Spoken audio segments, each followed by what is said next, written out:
7h20, estamos de volta com o Manhã no Ar aqui pela TV A Crítica e também pela internet. E nós vamos direto, voltar a falar com a Nádia Saldanha, que está lá no centro de Manaus. Nádia, você tem outras informações sobre esse homicídio, né? Onde um homem foi morto pelo próprio inquilino a facadas. Por favor, fique à vontade, você está no ar. Olá, Emanuel, bom dia novamente a você e a todas as pessoas que estão nos assistindo. Como você disse, a gente tem algumas informações que foram repassadas pelos peritos e também pelos policiais civis da Delegacia Especializada em Homicídios e Sequestros. Só relembrando um pouquinho o caso, para quem ligou a televisão agora, nós estávamos no centro de Manaus, no residencial Igarapé de Manaus, dentro de um Prosamin localizado no centro. Então, o que aconteceu lá? Houve um desentendimento, né? A vítima, identificada como David Batista do Nascimento, de 37 anos, teria ido cobrar o seu inquilino, um adolescente até então identificado como MMP, Barmizinho, mais conhecido ali na área. Ele morava junto com o irmão mais velho nessa casa, então, alugada, que quem era o proprietário era a própria vítima, o David. Ele acabou sendo surpreendido, então, com pelo menos 2 golpes de faca, um que atingiu a região do peito e o outro que atingiu as mãos. A polícia acredita que após ele ter sido surpreendido com o primeiro golpe, ele tentou lutar ali junto com esse adolescente de 16 anos, mas acabou não resistindo aos ferimentos, né? Não conseguiu ser atendido nem pela equipe médica e nem pelos próprios moradores e familiares. Quem presenciou tudo isso de perto foi a esposa dele, uma mulher de 40 anos, que acabou então comentando, né, acabou acionando os familiares que moram bem ao lado e que foram as pessoas que repassaram essas informações para a gente, e também a Polícia Militar, da 24ª Companhia Interativa Comunitária. Então ele teria ido cobrar essa dívida ontem à noite e o crime aconteceu às 4h50 da manhã. A polícia só chegou no local por volta das 5 horas. As informações também que foram nos repassadas foi que há algum tempo esse adolescente e o irmão não pagavam esse aluguel. Por esse motivo, a vítima, esse homem de 37 anos, ia ao bar onde a dupla, né, onde os irmãos trabalhavam, e cada vez que ele consumia produtos lá e bebida, enfim, de forma geral, ele acabava descontando desse aluguel. Mas chegou um momento que estava precisando do dinheiro, tentou então fazer essa cobrança mais rígida e acabou aí sendo vítima desse homicídio. A gente está aqui no 1º Distrito Integrado de Polícia. Nós confirmamos com a equipe de investigação que o adolescente esteve aqui, se entregou, mas imediatamente foi encaminhado à Delegacia Especializada em Apuração de Atos Infracionais, onde deve ser apresentado e deve ser nos repassado mais informações sobre esse caso. Agora a gente muda de assunto, Emanuel, porque mais uma vez os usuários do transporte coletivo e também os funcionários, né, tanto motorista como cobrador, são vítimas aí, alvos, né, de criminosos. Isso aconteceu na noite desta terça-feira, ali na Avenida Max Teixeira, no bairro Cidade Nova. Foi a linha 450. Segundo informações, um suspeito armado até então com uma faca subiu então nesse coletivo ali nas proximidades do T3, próximo também ao 6º Distrito Integrado de Polícia, e anunciou esse assalto na Avenida Max Teixeira. Esse ônibus faz o seguinte trajeto: Cidade Nova, compensa a zona oeste de Manaus e volta para a Cidade Nova. Ele acabou então pegando alguns pertences. A primeira abordagem foi a um passageiro, depois ele pulou a catraca, foi para frente então do cobrador, pegou a renda do dia e depois também foi a mais passageiros pegar os pertences e dinheiro de forma geral. Ele foi bem agressivo, segundo relatos, e de acordo com o motorista, que já trabalha há 8 anos no transporte coletivo aqui de Manaus, essa não é a primeira vez. Essas ações ilícitas já se tornaram, sim, algo bastante frequente. Inclusive, a gente tem uma fala dele, né? A gente conseguiu ter acesso ao depoimento dele e a gente acompanha a partir de agora. Quando entrou, ele já foi puxando o rapaz pela camisa, botando a faca nas costas dele, pedindo o celular. O rapaz não tinha, ele foi na gaveta lá, pegou a renda, aí pulou a catraca, tomou o celular de uma moça, depois tomou de uma outra terceira, só que ele conseguiu levar só de uma, o outro caiu. Aí ele desceu, mais ou menos 50 metros ele desceu. O senhor já foi assaltado quantas vezes? Na minha conta, 18 vezes. Quanto tempo de trabalho? 8 anos de sistema. Fica o medo, né? O medo é constante, né? Porque quando você sai de casa, você quer voltar pro leito da sua família, né? Mas a gente sai pedindo proteção de Deus, não só para mim, mas para os colegas de trabalho, para que vá e volte em segurança, né? Que como muitos saem e não voltam, né? Então, esse caso aconteceu na zona norte de Manaus, como a gente pôde ver, não é a primeira vez que a linha 450 é abordada por esses criminosos. Ele acabou fugindo e não foi identificado. O caso já foi registrado no 6º Distrito Integrado de Polícia. Uma pessoa que trabalha aí há 8 anos no sistema, né, como ele bem disse, já foi assaltado 18 vezes.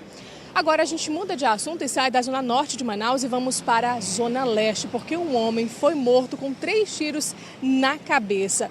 Isso aconteceu ali na rua Vitória Régia, no bairro Coroado 3, na tarde desta terça-feira. Segundo informações repassadas à polícia, a vítima foi identificada apenas como Loirinho. Ainda não teve, então, o seu nome revelado. Ele teria sido surpreendido por 2 pessoas em uma motocicleta que efetuaram os disparos de arma de fogo. Segundo os moradores ali das proximidades, né, dessa rua Vitória Régia, pelo menos 3 tiros foram ouvidos. E esse crime pode sim ter ligação com o tráfico de drogas. A partir do momento então que os moradores perceberam essa movimentação, acionaram os policiais militares da 11ª Companhia Interativa Comunitária, que acionaram posteriormente uma equipe do SAMU que chegou ao local e conseguiu fazer a transferência dessa vítima para o Hospital João Lúcio, também na zona leste de Manaus, mas ele não resistiu aos ferimentos. E agora a gente sai aqui da capital amazonense e vamos para o interior do estado. Um caso que abalou os moradores do município de Iranduba, cidade localizada a 27 quilômetros de distância da capital amazonense. Esse caso envolve aí abuso sexual contra uma menor de idade de 10 anos. A gente tem a informação, então, e a identidade deste homem, que foi identificado, então, como Manuel Santana Vale, de 48 anos. Ele foi preso na tarde da última segunda-feira, por volta das 16 horas, lá no município de Iranduba. O que aconteceu? Esse homem é suspeito de abusar da vizinha dele, uma menina de 10 anos de idade. Ele se aproveitou, então, dessa familiaridade, dessa proximidade e confiança da família da vítima e cometeu esses abusos. Segundo informações repassadas pela delegada titular da 31ª Delegacia do próprio município, esses abusos já aconteciam há algum tempo, mas a vítima só conseguiu relatar para sua mãe em maio deste ano. A mãe, então, imediatamente procurou a delegacia especializada em proteção à criança e ao adolescente, mas estavam aguardando aí uma decisão judicial, né, ser expedido um mandado de prisão, e isso aconteceu no dia 27 de julho. Ele estava então foragido e foi encontrado, mas segundo informações também, ele teria, após ter conhecimento desse mandado aí contra ele teria se entregado na delegacia com a presença de um advogado. Emanuel, esses foram os casos aí, o resumo do início da semana até no início desta quarta-feira. A gente vai ficando por aqui. Ok, Nádia, muito obrigado pelas suas informações e até uma próxima oportunidade. A gente segue aqui no estúdio do Manhã no Ar. Ontem nós anunciamos que a comitiva do governo federal veio a Manaus para uma reunião e discutir a questão das queimadas e o combate ao desmatamento na região. A reunião aconteceu e dados recentes divulgados pelo INPE voltaram a ser questionados, mas os ministros sinalizaram avanços nas discussões e nas propostas defendidas pelos governadores da Amazônia Ocidental. Em 2 horas de reunião, governadores, ministros e representantes de órgãos ambientais conversaram sobre alternativas para reduzir o desmatamento ilegal na Amazônia. Onyx Lorenzoni considerou controladas as queimadas. Falou que outras partes do mundo têm áreas já devastadas maiores que o Brasil.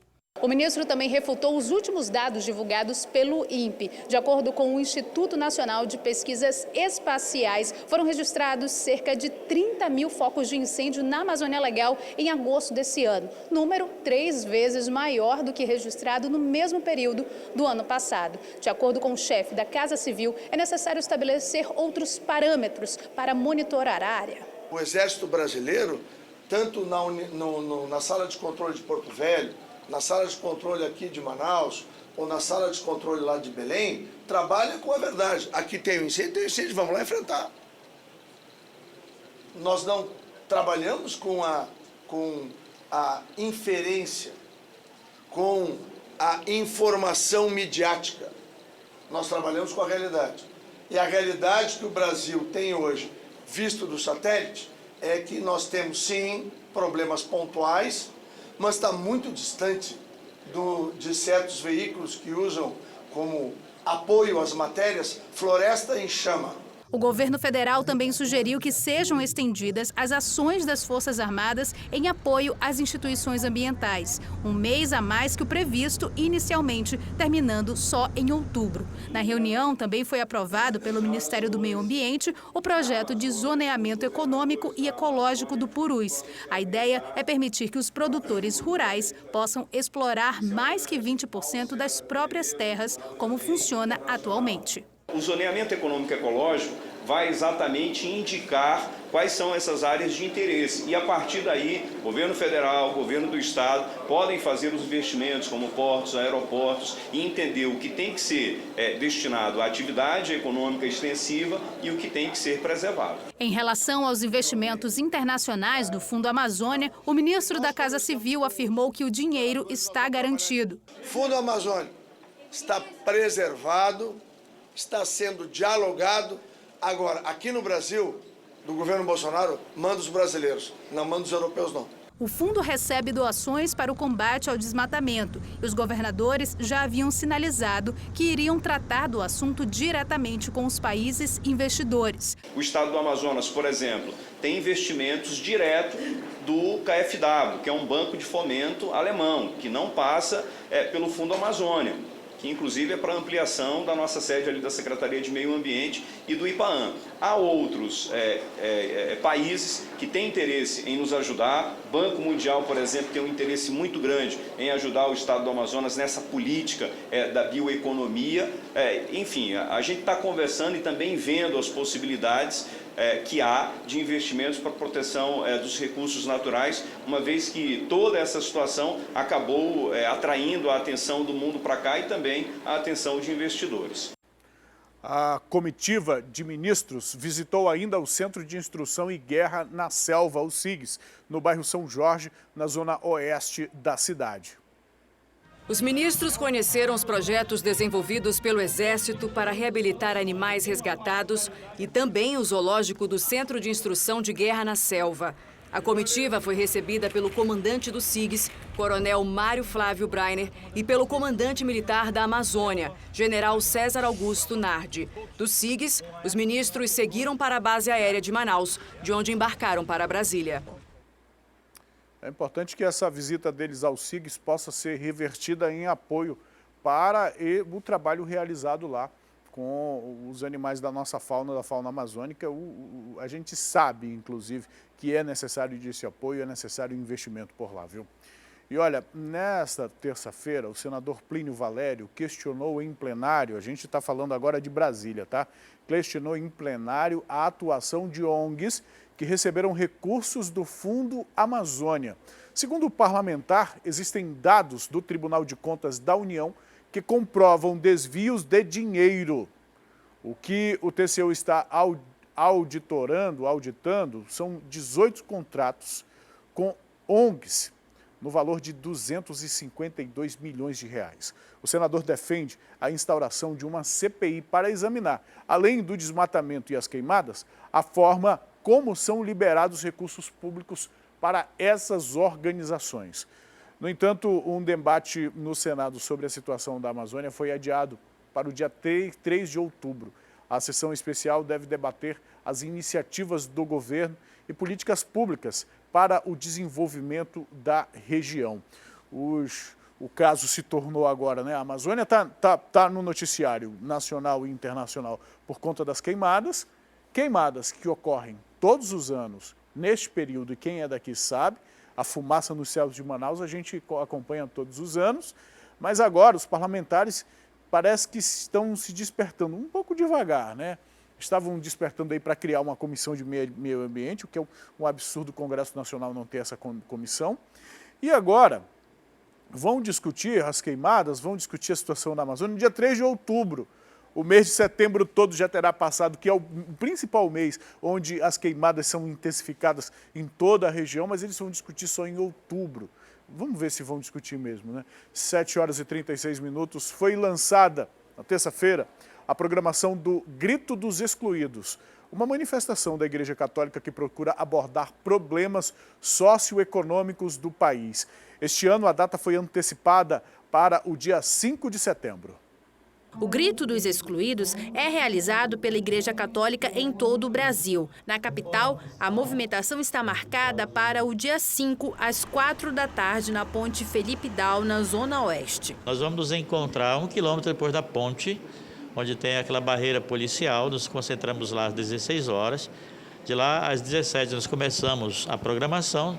Sairemos em caminhada atravessando a ponte e terminaremos aqui no outro lado, em Manaus. Com o tema Este Sistema Não Vale, lutamos por justiça, direitos e liberdade, esse ano o evento quer alertar a população sobre as possíveis ameaças aos direitos conquistados nos últimos anos. E o grito também se faz geralmente dia 7 de setembro, mas nós trouxemos para o dia 5, porque é o Dia da Amazônia. E também se tornou para nós o Dia da Resistência em defesa da Amazônia. Uma forma da gente trazer esses clamores, mostrar as realidades das comunidades, das periferias principalmente, e também olhando dentro do viés daquilo que hoje está nos afetando. Olha só, 7h37, deixa eu mostrar aqui a interação das pessoas com a gente, as pessoas que estão interagindo com a gente por meio do nosso WhatsApp, o 992912167. Tem alguém que mandou esse vídeo mostrando pra gente como é que tá o céu da cidade lá no Viver Melhor. Pode liberar o vídeo, isso aí, ó. Olha só como tá tudo nublado, isso. Céu nublado, Viver Melhor é a zona norte da cidade, né? Zona norte da cidade. Olha a neblina por todos os lados, não é à toa que o Aeroporto Internacional de Manaus está funcionando por meio de instrumentos, está operando por meio de instrumentos, para falar o termo mais correto. Muito obrigado ao morador que mandou essas imagens para a gente, lembrando que você pode participar com a gente. Foi a Mara, a diretora está me informando que foi a Mara que enviou essa imagem. Nós temos mais interações, minha diretora? Temos mais interações? Dá para colocar aqui na tela para a gente acompanhar as interações dos nossos telespectadores. Bom dia, parabéns pelo programa. Aqui é o Marquinho, do bairro Mauazinho. Um abraço para o Marquinho acompanhando a gente. Bom dia, Manuel, e a todos do Manhã no Ar. Meu nome é Clenildo, aqui do Japim. Não saio de casa sem assistir às notícias da minha cidade, do meu estado, através do melhor jornal das manhãs. Com esses profissionais, com essas profissionais lindas, aí é que não perco mesmo. Querido, eu acho que ele está falando da Nádia e do pessoal aqui, viu? Sobe mais um pouquinho. Olha lá, olha. Olá, Manu, aqui do bairro Cidade de Deus, ligadinho no programa, sou eu, Ariane. Manda um abraço para a sua telespectadora de todos os dias. Um abraço para você, Ariane, que está ligada aqui na nossa programação. Tem mais, minha diretora? É isso aqui de interação por enquanto, daqui a pouco a gente traz mais, daqui a pouco, depois do intervalo, tem também o nosso bate-papo direto da redação do Jornal A Crítica com Dante Graça. A gente vai trocar uma ideia sobre os assuntos que estão na pauta nesta quarta-feira, mas é rapidinho, depois do intervalo, não sai daí, hein?